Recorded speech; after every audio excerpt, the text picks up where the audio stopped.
Igeret HaKodesh Siman Gimel, prenons la page 208 à la 10e ligne, Arkadesh Elohinku. L'Admor Zaken a rapporté un passouk au début de ce siman qui compare la tzedaka à une armure, et Ibash tzedaka keshirion. Et dans Masechet Bava Batra, la Gemara précise que cette armure est faite de mailles. Les trous de cette armure permettent de laisser passer l'air, mais ces trous sont couverts d'une écaille de métal pour éviter qu'une flèche ne passe par ce trou. Les petites écailles vont s'associer pour faire un grand nombre d'écailles qui vont constituer cette armure, comme de nombreuses petites pièces que l'on va donner à la tzedaka et qui finiront par s'ajouter pour faire une grosse somme. Et l'Admor Zaken veut nous expliquer que cet exemple que nous donne le passouk qui compare la tzedaka à une armure n'est pas un exemple qui était choisi au hasard. C'était pas juste pour nous dire que les petits ruisseaux font les grandes rivières. Il y a une autre raison pour laquelle on compare la tzedaka à une armure qui est constituée de trous et d'écailles. L'Admor Zaken a commencé à expliquer ce qui se produit quand on pratique les mitzvot en général, pour qu'on comprenne mieux ce qui se produit quand on donne la tzedaka en particulier.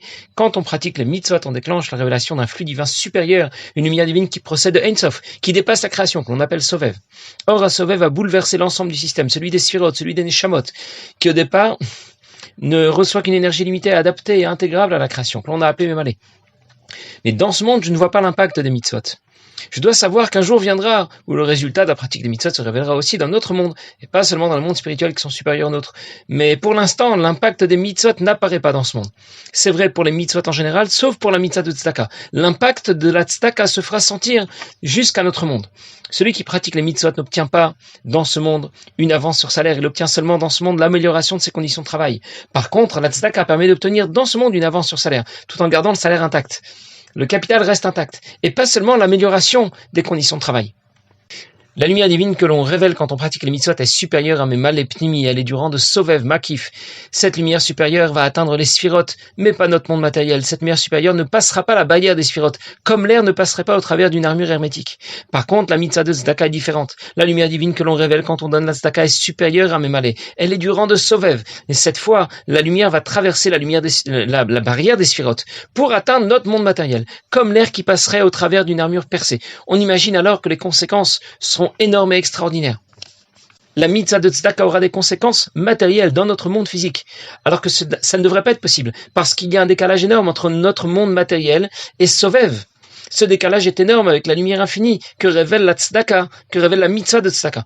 On ne peut même pas oser essayer de comparer ce monde matériel et Sovev. Concrètement, ça veut dire que lorsque quelqu'un a donné la tzedaka, ça peut être matériellement, ça peut être spirituellement, mais ça aura des conséquences bien physiques dans notre monde. Une longue vie, la richesse, la gloire, la beauté, la joie, tout ce qu'on veut. On a donc bien compris pourquoi la tzedaka était comparée à une armure percée de nombreux trous, à une armure qui n'était pas hermétique. Mais la Gemara dans Masechet Bava Batra précise que ces trous sont recouverts d'écailles pour éviter que les flèches ne passent à travers ce trou. C'est important et utile que l'armure soit percée, mais il faut aussi protéger ces trous de l'armure. Sinon, ça pourrait avoir des conséquences négatives. La mitzvah de tzedaka est une mitzvah extraordinaire. C'est celle qui permet de révéler concrètement dans ce monde matériel l'émanation du divin la plus haute. Sovev, c'est bien, c'est magnifique, mais ça peut avoir des conséquences négatives.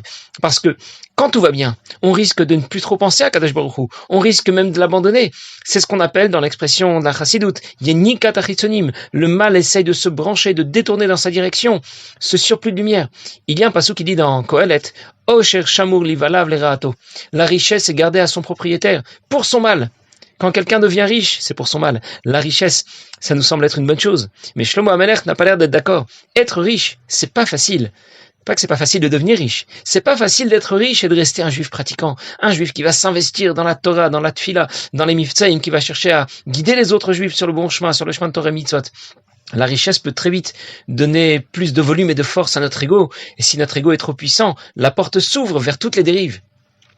Dans Yom Yom Vav Marcheshvan, le Rabbi rapporte que lorsque l'Admor Zaken a voulu bénir Rabbi Yekutiel Yepler, et il a voulu le bénir pour qu'il ait beaucoup d'argent, la richesse.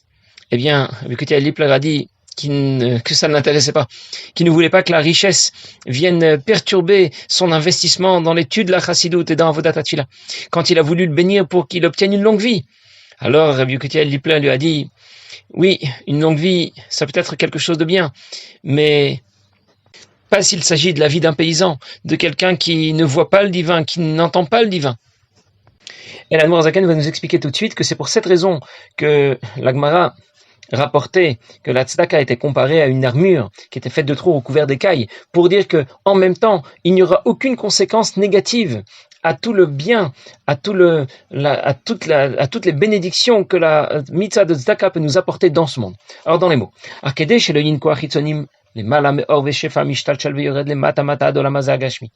pour que le mal ne puisse pas orienter dans la mauvaise direction tout le bien que Dieu nous a apporté dans ce monde matériel. Et dans ce monde, ça voudrait dire protéger l'homme qui reçoit toutes ces bénédictions pour que rien de fâcheux ne lui arrive, que ce soit matériellement ou spirituellement. C'est pour ça que cette lumière qui se révèle et qui nous apporte toutes les bénédictions dont nous avons besoin dans ce monde matériel, des bénédictions énormes, cette lumière que l'on révèle par la mitzvah de tzedaka fait un retour pour reboucher, obturer ce trou par lequel elle a pu passer, afin qu'il n'y ait pas ce qu'on a appelé ici Nikat Haritzonim, et que les choses ne dérivent pas dans la mauvaise direction. Kiumiprinat Ein Sof Vesovev, parce que cette lumière procède de Ein Sof, de la lumière infinie du divin qui est au-delà de la création. Et c'est pour ça que lorsque l'on donne plusieurs pièces à la tzedaka, eh bien cela va faire au final un grand nombre. Qui gadol Hashem ou moulal meod blisov etach lidugvul, chaz shalom, puisque Dieu est grand et il est extrêmement loué et il n'a aucune limite. Chaz shalom, il ne faut surtout pas dire que Dieu pourrait être limité. Bien, que vient de nous dire ici l'Admor HaZaken? La mitzvah de tzedaka révèle une lumière divine, infinie, sovev ou makif, qui va atteindre notre monde matériel et qui aura un effet bien concret, physique, un effet extraordinaire, un effet positif, magnifique. Mais en plus, cette lumière va connaître un retour qui va obturer le trou par lequel elle a pu passer afin d'empêcher Yenikat Achitzonim, d'empêcher que ne se produisent des effets négatifs, des effets parasites. En d'autres mots, la tzedaka permet d'obtenir bien concrètement la richesse, une longue vie, le bonheur, tout ce que vous voulez, mais sans les éventuels inconvénients de la richesse, de la longue vie et du bonheur. C'est l'idée qu'on le retrouve dans le premier passouk de Birkat Kohanim. Le passouk dit Yivarecha Hashem, que Dieu te bénisse. A priori, ça nous suffirait déjà, que Dieu nous bénisse, ce serait déjà très bien, Yivarecha Hashem. Mais le passouk aurait pu s'arrêter là, mais il ne s'arrête pas là. Le passouk continue et il dit Veishmerecha, et qu'il te protège. Yivarecha, si Dieu te donne de l'argent, c'est bien, mais il ne faut pas que ça te monte à la tête. Il ne faut pas qu'on te le vole non plus. C'est pour ça que le passouk dit Veishmerecha, que Dieu te le garde. Cette lumière que l'on révèle par la mitzvah de tzedaka a une dimension infinie. Elle procède de Ein Sof. Elle sera en mesure d'apporter un flux énorme qui atteindra notre monde matériel. Et en même temps, de protéger celui qui la reçoit, pour que ça n'ait pas de conséquences négatives. La Gemara dans Vatra rapporte que chaque petite pièce ajoutée donnera Cheshbon Gadol, un grand nombre. En français, la traduction ne nous gêne pas tellement, mais on aurait dû dire Cheshbon Chashuv, un nombre important, conséquent. Pourquoi associer la tzedaka et la grandeur? Cheshbon Gadol. Parce que Gadol désigne l'effet de la tzedaka, un effet grandiose, un effet qui sera du rang de la grandeur de Dieu. La tzedaka révèle un flux de lumière, sovev, qui est infini, qui est de la même trempe que le divin lui-même, qui est aussi grand que Dieu est grand. Alors je récapitule. Les mitzvot ne nous apportent rien de concret dans ce monde pour l'instant.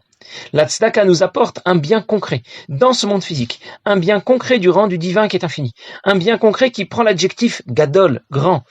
Et ces effets positifs énormes sont accompagnés de la protection adéquate. En conclusion, avec la tzedaka, on ne peut que gagner, on ne risque absolument rien. Celui qui donne la tzedaka n'obtient que des conséquences positives et aucune conséquence négative, que des avantages, aucun inconvénient.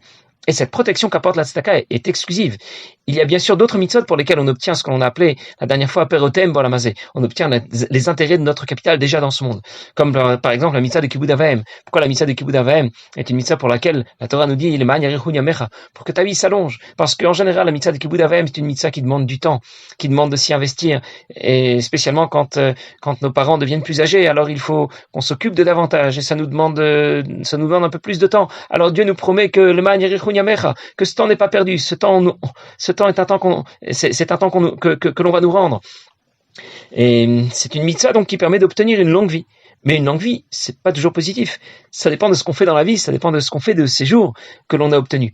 Tandis que la mitzvah de tzedaka nous permet d'obtenir un bien énorme dans ce monde. Et en même temps, elle nous protège de toutes les dérives éventuelles. Ici se termine le développement que nous donne l'Admor HaZaken au sujet de la première partie du pasuk. Vayilbash tzedaka keshirion, qui compare la tzedaka à une armure qui est constituée de trous qui sont recouverts d'écailles. Et l'Admor HaZaken va maintenant expliquer ce que veut dire la suite du pasuk, Vekova Yeshua Berosho. Et il dit, Achmiwa Gorem, qu'est-ce qui va provoquer l'iridat haova shefal olamazé?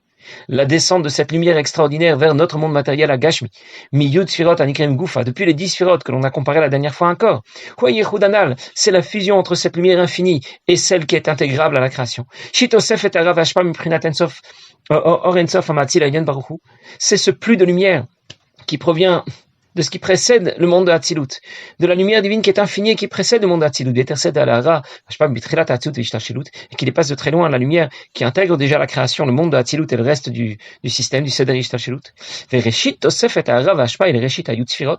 Mais cette lumière que l'on a déclenchée par les mitzvot en général, par la tzedaka en particulier, va d'abord atteindre le début du système, la première des Sphirot, Chochma, c'est pour ça qu'on parle d'un casque de délivrance à sa tête. Je vais y revenir tout de suite. Yeshua omilashon vayisha Hashem elevel veminchato. Et Yeshua, ça vient du mot dans le passouk qui dit que Hashem s'est tourné vers Evel et vers son offrande. Je vais reprendre ce que l'Admor Zaken vient de nous dire. Dieu a accordé un certain budget au monde d'Hatzilut, il lui apporte la lumière standard, mais malée, qui est nécessaire à son existence, à son fonctionnement. Mais quand on pratique des mitzvot, on déclenche une lumière supérieure, supplémentaire, qui va d'abord atteindre la première des Sphirot, Chochma d'Hatzilut. L'ensemble des 10 Sphirot n'est pas immédiatement immergé dans ce flux de lumière. C'est d'abord et avant tout la première des Sphirot, Chochma, qui obtient cette lumière supérieure avant de la redistribuer aux autres Sphirot. Et c'est à ce processus que le passouk fait allusion quand il dit Vekova Yeshua Berosho. Ce passouk fait allusion à la lumière supérieure que l'on révèle en pratiquant les mitzvot, une lumière qui est de l'ordre de Yeshua, que je traduis pour l'instant par la délivrance, et qui va d'abord atteindre Rosho, l'extrémité supérieure des Sphirot, Chochma, la première des Sphirot. Ensuite, cette lumière va se répartir vers les autres Sphirot. Pour la mitzvah de Tzedaka, finir par atteindre notre monde matériel. L'Admor Zaken précise que Yeshua, que j'ai traduit délivrance au départ, mais ce mot est comparé à un mot semblable dans un autre passouk. Vayisha Hashem el Hevel vel Milchato. Hevel, Caïn et Hevel ont tous les deux offert une offrande, mais Hashem s'est tourné vers l'offrande de Hevel. Hashem s'est tourné vers Hevel et son offrande, ça veut dire Vayisha, ça veut dire qu'il s'est orienté vers lui. S'orienter, ça veut dire de façon générale s'orienter dans une certaine direction, sans s'impliquer de façon précise vers une certaine destination. Ça veut dire que la lumière supérieure que l'on révèle en pratiquant les mitzvot s'oriente d'abord de façon globale vers la première des Sphirot Chochma. Ensuite, elle va atteindre les autres Sphirot de façon plus précise avant d'atteindre notre monde matériel, s'il s'agit de la mitzvah de Tzedaka. L'Admor Zaken conclut le Pérec et il dit il s'agit de cette lumière supérieure et est appelé dans le Zohar les 370 flux de lumière, comme dit le pasuk Yerushem Panav Lecha, qu'Hachem t'éclaire de sa face, Yer Panav Itanu Sela. Mais que cette lumière de la face de Dieu nous éclaire à nous, Itanu Aidemasa Tzedaka. Est-ce que c'est ce que l'on obtient par la mitzvah de Tzedaka? Et l'Admor Zaken rapporte un pasuk que l'on reverra dans une autre siman de Geret HaKodesh, Zeu Zorat Tzedakot Masmiach Yeshuat, un pasuk qui compare la Tzedaka au fait de semer des graines. Celui qui sème la Tzedaka récoltera Yeshuat, la délivrance. Et l'Admor Zaken conclut avec des paroles de bénédiction, que Dieu éclaire ainsi leur face. Il parle à ceux à qui il s'adresse dans cette lettre. Tzikatam Omed Etlad, l'Admor Zaken a cité plusieurs psukim qu'il utilise en guise de bracha, de bénédiction, que leur tzedaka soit un mérite éternel pour eux. Karnam tarum bi shuat matzmiach keren yishuat semar tzedaka. Traduction est un peu difficile, vous la regarderez plus précisément dans les livres qui vont apporter certainement une meilleure traduction que celle que je vais donner, que leur gloire s'élève par la délivrance de celui qui fait pousser la délivrance, mais à Kova Yeshua Anal, et tout ce système, tout ce processus a un point de départ, c'est ce que l'on a appelé le casque de délivrance, ce qu'on a représenté par Rosho, la première des 10 Sphirot, qu'Anefesh Tidre chez nous. Et l'Admor Zaken conclut en disant qu'il nous souhaite toutes ces bénédictions de tout son cœur. Je vais reprendre tout de suite les quelques mots que l'Admor Zaken, par lesquels l'Admor Zaken a terminé le Pérec. Il a parlé de Yair Hashem Panav. Lecha, le passouk, le dernier passouk de Birkat Kohanim. Que Dieu t'éclaire de sa face. L'éclairage de sa face, de la face de Dieu, c'est l'idée d'une bracha qui n'est pas précise et particulière. C'est plutôt un mouvement général qui dirige la lumière qui précède le monde de Hatzilut vers le bas. Voilà ce que veut dire Yair Hashem Panav, que Dieu éclaire de sa face, et Lecha vers toi, dans ta direction. Mais il y a un autre passouk qui dit dans les Teilim, Samerzaïn 67, Yair Panav Itanu Sela. Ça veut dire que cette bracha supérieure va finalement s'orienter de façon plus précise et particulière, d'abord vers les autres Sphirot, pour toutes les mitzvot, et ensuite vers notre monde matériel pour la mitzvah de Tzedaka. Alors je récapitule. Le pasouk dit Vekova Yeshua Berosho. Il y a un casque de délivrance sur sa tête. C'est un pasouk qui nous parle d'abord de ce que l'on obtient au début du processus, une lumière supérieure qui est du rang des 370 flux de lumière qu'on évoque dans le Zohar, que l'on désigne ici par le mot Yeshua. Une lumière qui précède le monde de Hatzilut, une lumière dont la destination finale n'est pas bien déterminée encore, et qui va d'abord atteindre Chochma de Hatzilut, la première des sphirotes, que l'on désigne dans le pasouk par Rosho, la tête, le début. Et puis ce processus se poursuit dans notre direction. Itanu, Yair Hashem Panav Itanu, c'est là vers nous. Et s'il s'agit de la mitzvah de tzedaka, nous obtiendrons dans ce monde une longue vie, une bonne santé, la richesse et tout le reste. Le pasuk que l'Admor HaZaken a cité, Zorat Tzedakot, compare la mitzvah de tzedaka au fait de semer, et Matzmiach Yeshuot, de faire grandir et de révéler dans notre monde une bracha dont l'origine précède le Seder Ishtalchelut, qui vient d'au-delà de tout le système. Et il y a deux raisons pour lesquelles on a comparé dans ce passouk la tzedaka à quelqu'un qui sème des graines. C'est pour nous dire que lorsque quelqu'un sème des graines, la récolte n'est pas immédiate. Il faut patienter un petit peu.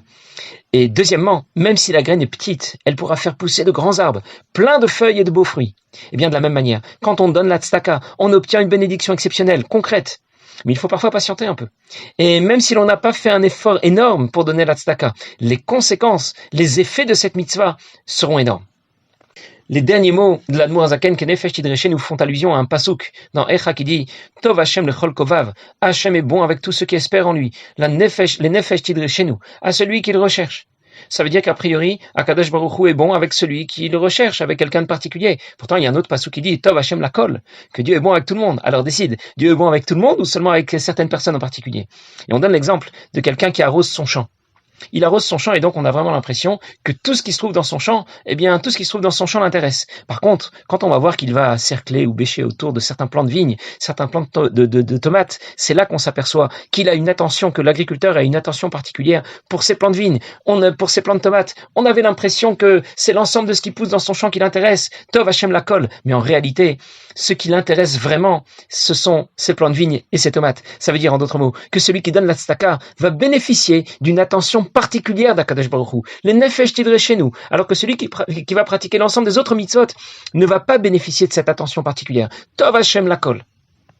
Puisqu'on a parlé d'un chapeau de délivrance, alors il y a une histoire qui raconte qu'un certain Yutet Kislev, lorsque l'Admor HaZaken a fait une Soudat Odaya, il a fait une petite fête pour remercier, la première fois, remercier Akadosh Baruch Hu de l'avoir sauvé de prison, de l'avoir libéré. Alors les chassidim ont dansé, il y avait un grand tonneau de mashké au milieu de la salle, et l'Admor HaZaken servait du mashké, servait tous les chassidim qui étaient en train de danser. Puis dans les danses, il y avait tellement d'agitation que le chapeau d'un des chassidim est tombé en plein dans le tonneau.